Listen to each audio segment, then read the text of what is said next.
Update. Company car I was driving was hit by a drunk driver.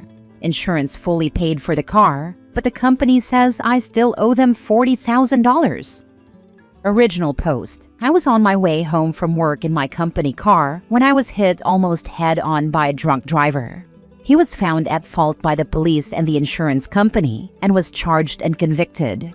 His insurance settled with the company and gave them a payout to replace the car, which the company lawyer accepted. I am still off work recovering from my injuries, and I probably won't be back for 3 more months. Last month, I received a letter from the company stating that I owed them the cost of the car because I was the one responsible for it when it was totaled and written off. I thought it was a mistake or something, so I called the insurance company, got written confirmation of the settlement, and sent it in to them with a note that the car had already been paid for by the insurance company. Now they have sent me to a collection agency, and I have debt collectors calling saying I owe $40,000. I live in California. Do I call the insurance company to let them know? Or do I need to get a lawyer? Is them calling the debt collector even legal? Sorry if these questions are stupid, but I am already stressed enough from trying to recover, and this has just made it worse. Now for the top advice before reading the update. If they've already been compensated for the loss of the vehicle through the insurance carrier, they can't double dip and then request that you pay them. Obtain the company's insurance information and call the adjuster to see if you can find out whether the company was paid for the claim connected with your accident. Look at your contract if you have one. See what it says about vehicles and liability. If this is having a negative impact on your credit rating, call the credit reporting agencies and also send them a letter notifying them of an error in their reporting. According to the insurance company, the drunk driver's insurance paid my company $40,000 for the car, and this was accepted by my company's lawyer. The payment was made shortly after, and I have proof of that. I did tell the collection agency it was a mistake, and they said for me to talk to my company. My company tells me it's out of their hands, and I have to talk to their collection agency. Is it showing up on your credit report? Only asking because when you want to dispute an inaccuracy related to credit reporting, you usually need to provide anyone you are alleging made an inaccurate reporting with a copy of your credit report. It is showing on my credit report. I have perfect credit otherwise, so this is really pissing me off. The collection agency says they can't remove the debt unless my company tells them it is an error. I'm at a loss as to how your company could qualify as an institution that would be able to report this to any of the credit reporting agencies under the FCRA. If I were you, I'd contact my company's legal department first thing Monday morning regarding the inaccurate negative reporting and contact all 3 credit reporting agencies, Experian, Equifax, and TransUnion, to notify them that there has been an inaccurate reporting related to this incident. You will probably need to contact them all via phone and in writing. I have no idea what the laws for debt collection or sending a debt to an agency, so your guess is as good as mine. I said in a post above that because I thought it was a mistake and I had settled it by sending them all the stuff from the insurance company. Looking back in hindsight, I probably should have talked to a lawyer or something, but I am just so drained from physiotherapy and doctor's appointments I didn't do anything else besides sending them the stuff. Now for the update. So the TLDR version is that I was almost killed by a drunk driver while I was driving a company car. His insurance paid the blue book value, $40,000, to the company, but I was sent to collections and told that I owed them $40,000 for the car because I didn't return it to them in the condition which they gave it to me. No one at the company or the collections agency would help me, and they just sent me back and forth. Company told me to talk to collections. Collections told me to talk to the company. So I ended up getting a lawyer because the stress of being hounded by collections was setting back my recovery. The lawyer sent a very strongly worded letter to someone high up that I couldn't reach myself because I kept getting the runaround. That person didn't know anything about it, and the company launched an investigation. The 3 people who kept giving me the runaround ended up being charged with fraud and a bunch of other stuff. I don't know much, but the police say they have emails and they think the 3 were planning on keeping the payment for themselves since the company was already paid. They are also in trouble for fraudulently using company resources to send me to collections for a fake debt. Afterward, my company wrote me a letter of apology. They paid the costs for my lawyer and made sure the debt was removed from my record. They also made a donation to a charity of my choice. I am nearly ready to return to work, but they told me to take as much time as I need. After talking with the police, I believe the higher-ups were not aware because the police say the three were trying to keep it a secret. The drunk driver's insurance is paying all my bills related to the incident, so I won't have debt from this ever. All in all, I am doing much better. I would like to thank legal advice and everyone who offered advice and encouragement and sent me supportive messages. You were all so helpful and I appreciate it. This is pretty much the best update I've ever read in here. I can't imagine how 3 people at a management level somehow thought they could get away with it. Like you were just going to hand them a check for $40,000. Also, I want to work for your company. I also can't believe that they conspired to do so over email. Hey, let's commit a very serious crime through probably the most permanent method of communication. Doubly stupid if it was done through the company email. Did the conspirators think that OP would just fork over $40,000 without a hell of a fight? Considering they were stupid enough to try the stunt, yeah, probably. Not only stupid enough to try the stunt, but stupid enough to discuss it over email. Having worked in digital forensics a little bit, you'd be amazed to know just openly, people discuss their illicit BS on company or government-furnished equipment. I am nearly ready to return to work, but they told me to take as much time as I need. Translation: take all the time you need, but also, please don't sue the crap out of us. As much as it was in their own interest, I think their apology, which includes the remedy of any damage and some future perspective, was a great one and should be accepted without too much cynicism.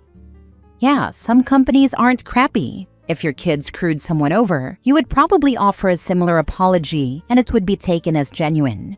Not every company is out to screw their employees.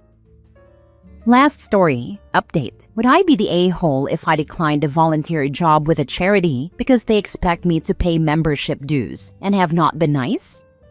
Original post. For context, I have been volunteering for many years, and this has never happened to me before. I suppose it is a sign of changing times. I don't know what to do. Please give me your honest opinion, especially if you have had to pay for the privilege of volunteering your time and talents to a charity recently. So a local charity in my area asked me if I would sit on their 10-person steering committee. They had a vacancy. Of the 9 remaining people, 7 are employees or owners of large companies, big donors, gold sponsors of the charity. So when it was time for my interview with 4 members on a Zoom call, I specifically said I would be joining on my own, not from a gold sponsor company, and I asked what the financial obligation on me as an individual would be. I was assured there were none. They told me they are flush with cash from grants and not to worry about it. They were honestly great. I repeatedly asked what my responsibilities would be, and they said mainly monthly planning meetings, a member outreach subcommittee, and event planning. Cool. I don't have money, but I do have time and talent to offer. My talents are professional. This has not been a problem before. Then I met the committee chairman by himself in a Zoom call. Let's just say he was not very nice to me. He started by asking what I have to bring to the table. Why should they let me on the committee? I knew he had my entire bio. I am educated and so on. So instead of begging, I told him a true side story. That I was currently trying to get on the Founders Day Garden Competition judges panel in town, but without much success since those people are very cliquey and don't welcome strangers. We laughed, and he spent the rest of the hour bragging about himself and his work. At the very end of the hour, he squeezed in that they would be leaning on me heavily for event work. There was no time left to ask him to elaborate. Fast forward to Monday, I get an email from him telling me the committee met and voted me in. I just had to complete an application packet with my picture, and they would cover your annual membership. I was shocked that there was a membership fee to donate my time, but since he said they were covering it, I just wrote back thanking him and said I'd get to work on the application packet. Later that day, I got a very terse email from his administrative assistant, one of the committee members I had not yet met. She said in no uncertain terms that he did not mean to say they were covering my membership fee, though that's exactly what his email said, and they expected my prompt $100 annual payment. It took the air out of my lungs for two main reasons, and I need to know what you guys think. First, 20% of my shock was the money. I specifically asked all the people I interviewed with what the expectations on me would be, especially the financial obligations, since I am not a wealthy gold donor and my employers are not sponsoring me on this or any other charity. Second, and 60% of the problem for me, is how disrespected I was. I was talked to like I was in third grade. Not an ounce of appreciation for the amount of event work I am about to be responsible for delivering to them, or any effort to be friendly in the process, like I was applying for a paid job. Third, the remaining 20% is my concern that more unwelcome obligations surprises await me if I take this on. Twice now, he has surprised me with weighty things. Honestly, I want to run away now before I am knee-deep into the work and end up letting down the other nice people at this charity. If I bail, what, if anything, should I say is my reason? I've been drafting all kinds of short replies in my mind for 3 days, and nothing is sounding good. Help! Thanks so much in advance. Now for the top advice before reading the update. Not the a-hole. I would reply to that email, attach the note about the membership being covered already, and CC in everyone that you talk to. Ask for clarification on the membership dues, and after you get whatever answer, tell them thank you for the clarification, but you are no longer willing to apply. Have the day they deserve. It eliminates the telephone game between members and lets them all know that there was some sort of communication breakdown. Yep, add everyone possibly involved onto that reply email. I would love to volunteer my time and knowledge to this great organization, but I feel like that is not being respected. If this is what it will be like moving forward, I would like to withdraw myself from consideration of a committee seat. I have dealt with a charity that started doing things like you're describing. I was literally the secretary of their board and had been for close to a decade. They wanted a biannual membership fee and a yearly donation. I literally ran their website, did event planning, set up the email, did catering, and was most of their PR and outreach. If I put it into weekly hours like a job, I was dedicating 30 to 50 hours a week to this charity while being a full-time caregiver, raising 2 kids alone, working full-time, and in graduate school. Yeah, time management and sleep were not things I was great at. I walked, and that's what I suggest you do. You aren't there to pay to be treated worse than an unpaid intern. Use the term indentured servant on them. It will make them mad.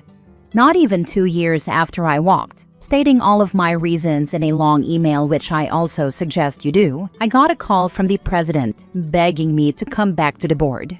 She insisted that they had changed and were taking all of my suggestions to heart. In reality, they were down to 3 board members left, about to lose their nonprofit status, and had no one doing any of the things I had been doing. I'm running my own business and have an actual sleep schedule. My peace is worth something. So is yours, not the a-hole. Now for the update. Thank you so much to everyone who read and commented on my post about the charity that wanted me to pay them dues out of my own pocket for the privilege of donating my time and talents to their committee. I read every single comment. Your feedback really helped me to feel better. There was a huge outpouring of support for me and agreement that I was seeing signs of a dysfunctional group, to trust my gut, and to resign promptly. So that's what I did. I first emailed the very kind person who initially approached me to ask if I would join their charities committee. I wanted to show her the courtesy of hearing it from me first. My interactions with her were honestly always great, and I felt bad. I told her I was withdrawing my name, gave no details, and wished her all the best. She replied immediately with the sweetest email, offering to talk about it, and probably next week we will have a call. She asked me to please keep an open mind, that maybe it will work out in the future. Then the main email. I copied the secretary's rude message to me about membership fees and forwarded it to the chair. I double-checked, and as many of you correctly guessed, she had not copied him on it. My email to him was brief and polite, and followed your recommendations. I said that upon reflection, we would not be a good fit, and I was withdrawing my name from further consideration. I wished him all the best in the future. He emailed me back asking if we could talk about it. I replied, thank you. Perhaps we could collaborate in the future. But I was so glad to get away from this group and his leadership that I don't actually plan to revisit this for at least a year, if ever. I want you all to know how very much I appreciate your encouragement. You said to trust my gut, not to tolerate disrespectful treatment, that from your painful experiences you cautioned it would probably not get any better, that nothing is worth my peace, and that I can find a volunteer experience that will appreciate me and not require me to pay for the privilege. Thank you all. One gentleman suggested I should put up with the crappy treatment and pay the money, because this is what is required to climb the business ladders in society and improve my life. I know he meant well, but in reading it, I realized this is exactly the kind of thinking we were taught, and that I now reject. The idea that we have to prostrate ourselves to money and power in the hope that some might someday trickle down onto us if we are lucky. We might meet the right person, or get a new job opportunity out of it, or that in some way it will elevate us a rung or two in a few years.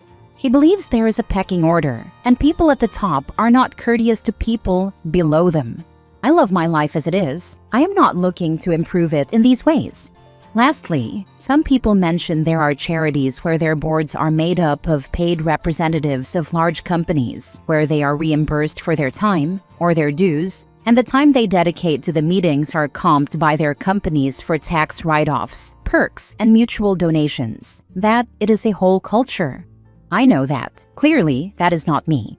I told this charity that I was joining on my own. In the words of Elton John and Bernie Taupin, my gift is my song. I am a workhorse, not a show horse. I was not aiming to reap any business contact benefits from the volunteer work, just to be treated kindly and serve my community. I'll keep looking for other places to share my time and talents. Again, thank you all so much. I was going to volunteer. I was told by their recruiter that during training at a different facility, they like to yell a lot at the trainees. I laughed and said if someone yells at me when I am giving you guys free labor because of a mistake I made during training, I am just going to yell right back. I don't like being yelled at. He said this is how they train. Okay, well, I guess this isn't going to work out then, as I won't be humiliated even if I was going to get paid, but that I'm doing this for free, and I expect some basic respect. I did not volunteer for that organization. Never let people treat you badly. Those are the worst types of people. I really appreciate your post. This is truth. I'm glad we both walked. Also, there's such a thing as chugging charitable mugging. There are tons of companies out there that practice this. This one seems to extort the employees as well as the customers.